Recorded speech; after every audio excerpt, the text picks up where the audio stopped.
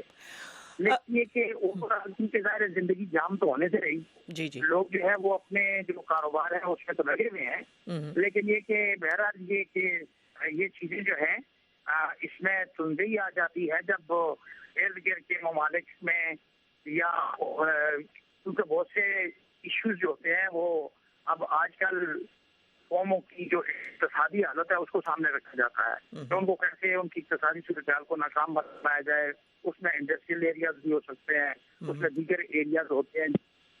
جی بالکل۔ جی بریگیڈیئر سعد، آپ ہمیں بتائیں، یہ اس وقت افغانستان کے ساتھ بھی پاکستان کے حالات اتنے اچھے نہیں ہیں، کیا سمجھا جاتا ہے کہ پڑوس ملک سے بھی کوئی حملے ہو سکتے ہیں؟ کیا اس وجہ سے بھی ہائی سیکیورٹی ہے اسلام آباد راولپنڈی میں؟ اس میں ایک یہ بھی ایلیمنٹ ہوگا بھی، یہ چیٹر انہوں نے کدھر سے پک اپ کیا ہے یہ تو وہی جانتے ہیں، یہ عموماً باہر کسی کو نہیں بتاتے، بڑے محدود سرکل میں ہوتا ہے کہ کدھر سے ہے، یا یہ ہیومن انٹیلیجنس کہ آپ نے کوئی پکڑ لیا یا کسی آپ کے جو مخبر ہے اس نے آپ کو معلومات دے دی کہ، اور وہ بھی چونکہ وہ مکمل معلومات نہیں ہوتی ہیں، وہ آپ پھر جو انٹیلیجنس والے بیٹھ کے وہ ایک اسیسمنٹ کرتے ہیں کہ اگر یہ سورسز کیا ہیں، یہ کریڈیبل سورسز ہیں یا نہیں ہیں، یہ کبھی کبھی سچ بولتے ہیں یا ہر وقت سچ بولتے ہیں یا یہ بالکل جھوٹ بولتے ہیں، تو وہ اس کے اوپر کر کے پھر وہ ڈاٹس کو ملانا شروع کر دیتے ہیں اور ایک پکچر بنانے کی کوشش کرتے ہیں، اور میرے خیال میں وہ اس وقت یہ پکچر آ گئی۔ ابھی اس میں آپ نے جس کی طرف ذکر کیا بالکل وہ ایک پاکستان میں اس وقت جو پاکستان کے استخباراتی ادارے ہیں ان کو یہ اس وقت یہ یقین ہے کہ پاکستان، ایران اور ہندوستان کی جو استخباراتی ادارے ہیں ان میں ایک نیکسس آ گیا ہے، اور وہ پاکستان کے خلاف جو ہے وہ کچھ نہ کچھ کارروائیاں کرتے رہیں گے۔ وہ ایران کے ساتھ مل کے تو اپنے مغربی بلوچستان میں یا کراچی میں گڑبڑ کر سکتے ہیں، اور افغان انٹیلیجنس کے ساتھ مل کے وہ کوئٹہ یا وہاں سے اگر آپ پشاور کی طرف جائیں، اسلام آباد ہیں، لاہور ہیں، یہاں پر جو ہے یہ کوئی دہشت گردی کے واقعے کر سکتے ہیں۔ عموماً جب کابل میں کوئی حملہ ہو جائے، افغانستان میں جب ٹیمپریچر بڑھ جائے، شدید پاکستان مخالف وہاں سے بات چیت ہو، تو اس وقت بھی یہ الرٹس جاری ہو جاتے ہیں، کیونکہ ان کو شک ہوتا ہے کہ اس کا کہیں نہ کہیں جو یہ غصہ ہے یا جو فرسٹریشنز ہیں یہ پاکستان کی طرف ضرور آئیں گے۔ بریگیڈیئر سعد، آپ ہمارے ساتھ رہیں کیونکہ ہم افغانستان ان قریب چلتے ہیں اور وہاں سے ہمیں فرا صوبے کے گورنر آصف ننگ جوائن کریں گے۔ جیسے کہ آپ جانتے ہیں اس وقت ٹینشن جو ہے افغانستان پاکستان کے بیچ عروج پہ ہے، اور اس سلسلے میں سرتاج عزیز جو کہ مشیر ہیں وزیر اعظم کے، انہوں نے بھی ایک بیان دیا ہے۔ سب سے پہلے ہم آپ کو ان کا یہ ویڈیو بیان سنانا اور دکھانا چاہتے ہیں، اس کے بعد ہم باتوں کا سلسلہ جاری رکھیں گے۔ آئیے دیکھتے ہیں یہ بیان۔ دہشت گردی کے خطرے کے پیش نظر اسلام آباد اور راولپنڈی میں اہم تنصیبات، سرکاری عمارتوں اور عوامی مقامات کی سیکیورٹی بڑھا دی گئی ہے۔ ایک پولیس عہدیدار نے نام نہ ظاہر کرنے کی شرط پر سطح پر جو انسرجنسی ہو رہی ہے، خانہ جنگی ہو رہی ہے، اس میں کمی آئے گی۔ تو بدقسمتی سے چونکہ ظاہر ہے کہ طالبان کی طرف سے اسپرنگ آفینسو شروع ہوا تھا، تو وہ ابھی تک اس کا ابتدا نہیں ہوئی، لیکن ہمیں اب بھی امید ہے کہ جیسی اور گراؤنڈ سچویشن میں ابھی تک اسٹیبلٹی ہے، انہوں نے کوئی بہت بڑا فتح نہیں حاصل کی ہے، لینڈ کیپچر نہیں کی، تو اگر یہی صورتحال کچھ عرصہ رہی تو مجھے امید ہے کہ شروع ہو سکتے ہیں ڈائلاگ۔ لیکن وہ کوارڈیلیٹرل گروپ جو ہمارا ہے، جس میں پاکستان، چائنا، امریکہ اور افغانستان شامل ہیں، انہیں پھر مل کر اسیس کرنا ہوگا کہ ٹاکس کے پراسپیکٹ کیا ہیں، کیونکہ ٹاکس تو افغان گورنمنٹ اور افغان طالبان کے اندر ہونے ہیں، تو وہ اگر نہیں ہے تو پھر اور کیا آپشن ہے۔ افغانستان یہ کہہ رہا ہے کہ ٹاکس نہیں شروع ہوئے تو آپ کو اور آپشن ٹرائی کریں، اور ہم یہ کہہ رہے ہیں کہ جو ملٹری آپشن ہے وہ 14 سال سے ہو رہا ہے 2001 کے بعد اور اس کا نتیجہ نہیں نکلا. تو ریکنسیلیشن کا آپشن 2-4 ہفتے میں تو نہیں ہو سکتا نا, اس کے لیے وقت چاہیے.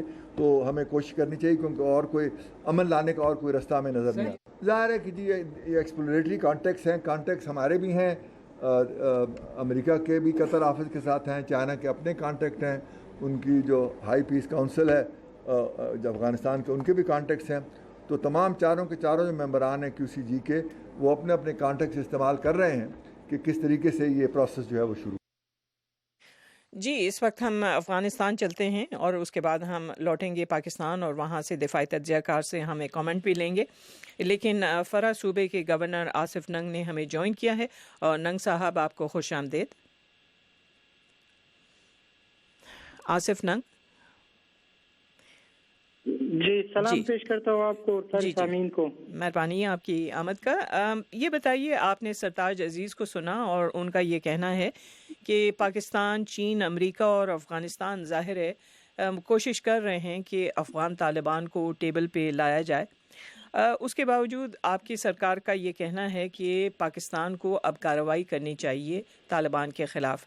یہ بتائیے سرتاج عزیز کے بیان کے بعد آپ لوگوں کا کیا موقف سامنے آیا ہے؟ یہاں افغانستان میں جہاں تک پبلک اوپینین ہے اس کا ایک پہلو تو وہ ہے کہ جس سے رائے عام کہتے ہیں, اور دوسرا ہماری سرکار کی پالیسیاں ہے جو وہ ریئلٹیز پر اٹھاتے جو افغانستان میں بالفعل موجود ہے.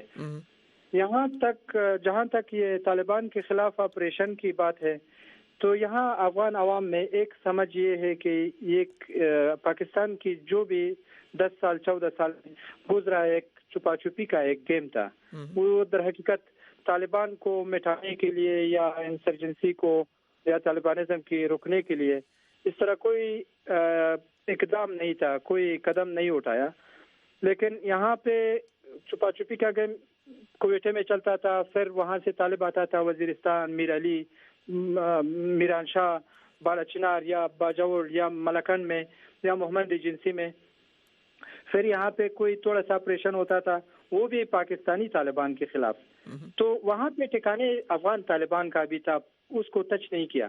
ابھی بھی بہت جگہ ہیں اور خود سرتاج عزیز بھی کہتے ہیں کہ طالبان کا فیملیز ممبر اور ان کی فیملی کے لوگ یہاں پہ بھی ہے اور ان کی لیڈرشپ جو ہے وہ بھی پاکستان ہے, وہ مانتے اس پہ اقرار کرتا ہے.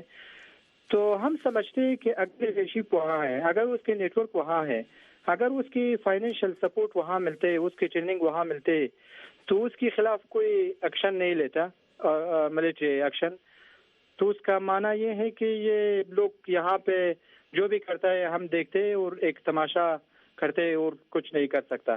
تو اس کا ضروری ہے اس کے پیچھے جو بھی پالیسیاں آتا ہے اور جو بھی ہم دونوں ملکوں کے درمیان یہ ریلیشن جو خراب ہوتا جا رہا ہے اس کی ذمہ داری بھی پھر پاکستان کی حکومت پر آتا ہے. ہم دفاعی تجزیہ کار بریگیڈیئر محمد سعد کی طرف جاتے ہیں. بریگیڈیئر سعد, آپ نے دیکھا کہ پاکستان نے جو ضرب عضب کیا تو زیادہ تر تحریک طالبان پاکستان کا قلعہ قمع ہوا, لیکن آپ بھی جانتے ہیں کہ افغان طالبان پاکستان میں رہتے ہیں. ابھی کیا مصلحت ہے ان کو, یعنی کہ واپس کیوں نہیں بھیجا جاتا افغانستان, یا پھر ان کے اگر وہ جنگجو ہیں تو ان کے ٹھکانوں پر ایکشن کیوں نہیں ہوتا؟ یہ جو افغان طالبان کی لیڈرشپ ہے اس کا میرے خیال میں اقرار کیا ہے سرتاج عزیز صاحب نے کہ وہ پاکستان کے اندر موجود ہیں. باقی کی جو جنگجو ہیں, جو کمانڈر ہیں, جو زمین پہ لڑائی کر رہے ہیں, گراؤنڈ فائٹرز ہیں, وہ سارے افغانستان کے اندر ہیں. تو اگر ان کو پاکستان یہ سمجھتا ہے کہ اگر ان کو نکالا بھی جائے اور یہ پاکستان سے چلے بھی جائیں تو اس کا کوئی لڑائی کے اوپر خاطر خواہ فرق نہیں پڑے گا, وہ افغانستان چلے جائیں گے اور پھر بالکل پاکستان کے اثر رسوخ سے بھی باہر ہوں گے, افغانستان کے اثر رسوخ سے بھی باہر ہوں گے, اور یہ جنگ پھر چلتی رہے گی جس کا کوئی مطلب ہے کہ اینڈ نہیں ہوگا. اس کا کیا ہوگا, یہ آگے سپلنٹر ہوتے ہیں, پھر کیا ہوتا ہے. تو میرے خیال میں پاکستان اس وقت نہیں چاہتا, یہ وقت نہیں ہے کہ ان میں تفرقہ ڈالا جائے اور ان کو 2-3 حصوں میں بانٹا جائے. اس کے بعد پھر ان کو کنٹرول کرنا جو ہے وہ اتنا ہی پیچیدہ اور وہ مشکل ہو جائے گا. تو یہ جو ہے یہ بڑا صبر آزما ہے افغانس کو ٹیبل کے اوپر لانا. یہ اگر آپ پہلے بھی دیکھ لیں 1992 جب نجیب اللہ کی حکومت کا سقوط ہوا تو اس کے بعد بھی اگر آپ نے دیکھا اتنا پیچیدہ مسئلہ ہے. اسلام آباد اکارڈز ہوئے, پشاور اکارڈز ہوئے, مکہ میں جا کے قسمیں کھائی انہوں نے, واپس پھر جا کے وہی کام شروع ہو گیا. تو افغانس کو ایک ٹیبل پہ لے کے آنا, ان سے کوئی بات منوانا اور اس کے اوپر پھر عمل درآمد کرنا, یہ بہت ہی مشکل اور کٹھن کام ہے. تو پاکستان میرے خیال میں اس وقت جو پاکستان کی کوشش ہے, میں اس کی اسیسمنٹ کر سکتا ہوں کہ وہ یہ کرتا ہے کہ آپ کچھ لوگوں کو تو جو بات کے لیے راضی ہیں, باقیوں پہ ان کو بھگانا یا ان کے خلاف کوئی سخت ایکشن لینے کے بجائے آپ ایسے لوگوں کو لے کے آئے جو بات چیت کے لیے تیار ہوں, اور آہستہ آہستہ جو سخت موقف رکھنے والے لوگ ہیں ان کو آئسولیٹ کریں اور ان کو آخر میں مجبور کریں کہ وہ بھی بات چیت کرنے کے لیے تیار ہو جائیں. میرے خیال میں افغانستان میں اس وقت حکومت کا پلڑا تھوڑا سا بھاری ہے, کیونکہ یہ جو اسپرنگ آفینسو ہے, جو بہار کے موسم کا مہم ہے عمری جس کا انہوں نے کوڈ نیم رکھا ہوا ہے, وہ اگر آپ اس کو دیکھ رہے ہیں تو اس کو کوئی خاطر خواہ کامیابی نہیں ہوئی ہے کہ کوئی انہوں نے بڑی فتح حاصل کی ہے یا کوئی صوبے پہ قبضہ کر لیا ہے یا کسی اولس والی پہ قبضہ کر لیا ہے.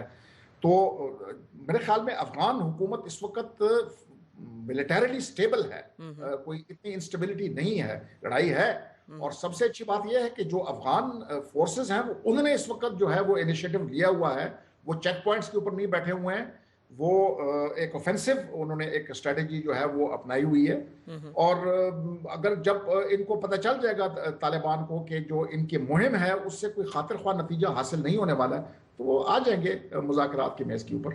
اچھا, یہ بتائیے آصف ننگ, جانے سے پہلے آپ ہمیں بتا سکتے ہیں کہ ظاہر ہے بڑی ذمہ داری تو آپ ہی کی سرکار پر ہے, کیا آپ لوگ اپنی ایک فضائیہ بنا رہے ہیں, کیونکہ ظاہر ہے بغیر فضائی قوت کے آپ کچھ نہیں کر سکتے طالبان کے خلاف, تو جو فوجی ساز و سامان ہے اور تربیت ہے اس پر آپ لوگ کس حد تک زور دے رہے ہیں؟ ابھی یہاں افغانستان کی فضائیہ قوت جو ہے وہ اب شروعات ہے, اس میں اس کا بہت انیشیٹو لیول میں.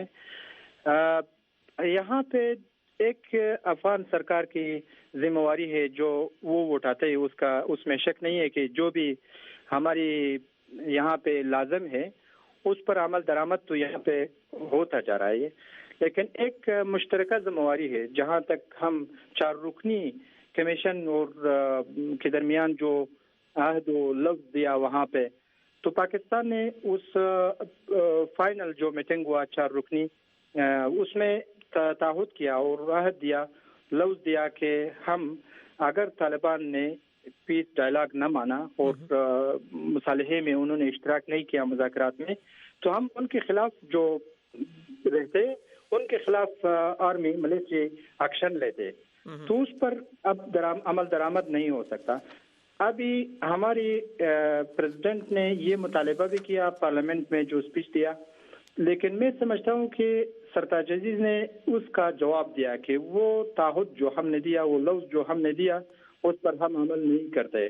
تو بات تو نیا نہیں ہے, لیکن بات نیا اس لیے نہیں ہے کہ پاکستان نے پچھلے 14 سال میں کوئی ایکشن نہیں کیا جو ہم اس کو ایکشن کہتے ہیں اور اس پر ریزلٹ بنتا ہے, انہوں نے کبھی ایکشن نہیں لیا. لیکن یہ سچ انہوں نے صرف اقرار کیا کہ ہم اس میں کوئی کارروائی نہیں کر سکتا. اس کا معنی یہ ہے کہ ہم آپ کو تعاون بھی نہیں کر سکتا اور آپ کی دشمن ہماری دشمن بھی نہیں ہے, اور یہ انسرجنسی جو ہے پاکستان کے لیے خطرہ نہیں ہے. اور ایک معاہدے کے تحت, خفیہ معاہدے کے تحت طالبان نے بھی یہ تعہد دیا, وعدہ دیا, لفظ دیا. ابھی یہ پچھلے ہفتے میں ایک ڈیلیگیشن طالبان کی جانب سے قطر سے آیا, تو انہوں نے یہ تعہد دیا کہ ہم پاکستان کی منافع کے خلاف ہم کوئی ایکشن نہیں لیتے, تو آپ بھی مت لے. تو میں سمجھتا ہوں یہ طالبان اور پاکستان کے درمیان جو خفیہ میٹنگ ابھی پچھلے ہفتے میں تھا, اس کا ایک جواب تھا اور طالبان کو بھی ایک اطمینان دینا تھا. ہم امید کرتے ہیں کہ پاکستان اور افغانستان کے تعلقات بہتر ہوں گے, لیکن اس موڑ پہ ہم شکریہ ادا کرتے ہیں فرا صوبے کے گورنر آصف ننگ کا, اور ہمارے ساتھ ہیں اسلام آباد سے دفاعی تجزیہ کار بریگیڈیئر محمد سعد. بہت شکریہ اور خدا حافظ. اس کے بعد ایک بریک لیتے ہیں. آواز دوست انعامی مقابلہ میری کہانی. جب میں 10 سال کا تھا 12 سال کا تھا تو میں نے گٹار سیکھنا شروع کر دیا تھا. ہماری اور آپ کی زندگیوں میں جنم لینے والی ایسی کہانیاں جنہیں اکثر کوئی سننے والا نہیں ہوتا. ہم ایک عرصے سے آپ کو یہ کہانیاں سنا رہے ہیں، لیکن ہم ہی کیوں، اب آپ کی باری ہے. بیٹھے بہت ڈر لگتا ہے، تو بچے لوگ کو مارتے ہیں، ابھی بجلی ہے ایسا کرنٹ لگاتے ہیں. مائکروفون کی دوسری جانب نہیں بلکہ اس کے سامنے ہمارے ساتھ ساتھ منتخب کہانیوں کو ہم آپ کی اپنی آواز میں اردو ریڈیو، ٹیلی ویژن اور ویب پر سنوائیں گے.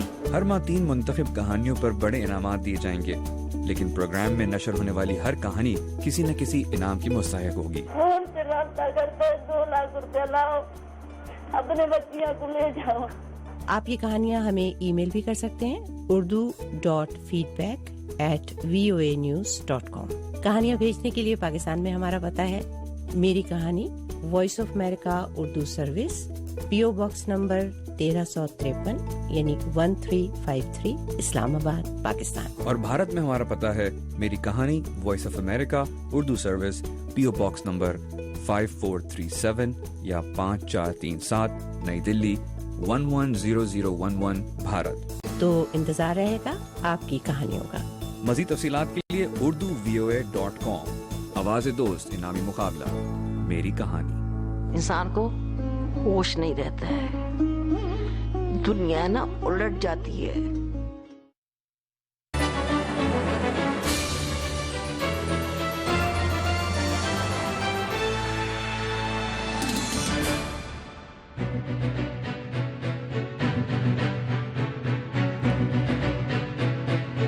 جی، آپ وائس آف امریکہ واشنگٹن سے جہاں رنگ سن رہے ہیں اور دیکھ رہے ہیں، اور ہم اپنے آخری موضوع پر آتے ہیں. موضوع ہے 2016 کے صدارتی انتخابات جو اس سال نومبر میں امریکہ میں ہوں گے. اور جیسا کہ آپ لوگ جانتے ہیں کہ پرائمری اور کوکسز کا جو سیزن ہے وہ عنقریب ختم ہو جائے گا، اور نظر آتا ہے کہ بہت جلدی کوئی فیصلہ ہو جائے گا کہ ڈیموکریٹک اور ریپبلکن پارٹی کے صدارتی امیدوار کون ہیں. ہم اس سلسلے میں چلتے ہیں شکاگو، جہاں سے ہم شروع کرتے ہیں ریپبلکن پارٹی کے حامی طلعت رشید کے ساتھ. طلعت رشید، یہ بتائیے، کل یقیناً آپ کی نظر ہوگی یہ جو انڈیانا میں انتخابات ہوئے تھے پرائمری کے. شکریہ، السلام علیکم. جی ہاں. تو اس میں ہم لوگوں کو بڑی حیرت ہوئی جب اچانک ہم نے دیکھا کہ سینیٹر ٹیڈ کروز جو لڑتے رہے ہیں ڈونلڈ ٹرمپ کے خلاف، انہوں نے اعلان کر دیا کہ وہ اب ریپبلکن دور سے نکل رہے ہیں. آپ کچھ بتائیں اس کے پس پردہ کیا ہے؟ انہوں نے پہلے تو کہا تھا کہ آخری تک لڑیں گے، لیکن کل یہ فیصلہ کیوں کیا؟ اصل میں ہوا یہ کہ کل جو ڈونلڈ ٹرمپ کو جو اس کی سکسیس ہوئی انڈیانا میں، اس کی وجہ یہ ہوا کہ ٹیڈ کروز جو ہے وہ جس طریقے سے وہاں جیتنا چاہتے تھے وہ جیت نہیں سکے، اور یہ کلیئر کٹ ہو گیا تھا کہ ڈونلڈ ٹرمپ ہی ریپبلکن پارٹی کے نامنی ہوں گے. تو اس وجہ سے اب کروز کو شاید اسٹیبلشمنٹ نے یا ان کے ایڈوائزروں نے کہا ہوگا کہ اب یہ کہ ہمیں ڈونلڈ ٹرمپ کو بیک اپ کرنا چاہیے، کیونکہ مین جو ریزن ہے وہ یہ نہیں چاہتے کہ ڈیموکریٹک پارٹی کا کوئی کینڈیڈیٹ پریزیڈنٹ دوبارہ بنے، کیونکہ 8 سال جو ہیں وہ ڈیموکریٹک پارٹی کے ہو چکے ہیں. They don't want another 4 or 6 years for another Democratic Party candidate. تو اب وہ یہ چاہتے ہیں کہ وہ ڈونلڈ ٹرمپ کے پیچھے جو ہے لگ کے ڈیموکریٹک پارٹی کو ہرانا چاہتے ہیں تاکہ ریپبلکن پارٹی جو ہے اس سال الیکشن اس سال وائٹ ہاؤس میں رہے. This is the main reason. جی، لیکن آپ بھی جانتے ہیں کہ اسٹیبلشمنٹ جو ہے وہ نہ تو کروز کو پسند کرتی تھی نہ تو ٹرمپ کو، لیکن باہر کیف جان کیسک ابھی تک ریس میں ہیں. ان کے کیا ارادے آپ کو نظر آ رہے ہیں؟ کیا وہ رکیں گے آخر تک؟ نہیں، جان کیسک تو بہت ہی، وہ 7% اگر ان کو دیکھا جائے تو 7% کچھ بھی نہیں ہے. وہ جان کیسک ایونچولی جو ہے وہ ڈراپ آؤٹ ہو جائیں گے، جیسے کروز حالانکہ کافی لیڈ کر رہے تھے، کیسک سے بہت آگے تھے، لیکن یہ کہ ایونچولی وہ بھی، کیونکہ اب یہ ہے کہ ریپبلکن پارٹی اب فورس کرے گی کیسک کو کہ پلیز اب ہمیں ایک کینڈیڈیٹ کے پیچھے جو ہے پوری فورس لگانی چاہیے تاکہ وہ نومبر الیکشن میں ڈیموکریٹک پارٹی کے کینڈیڈیٹ جو ہیلری کلنٹن ہوگی، وچ 100% کہ ان کو ہرائیں.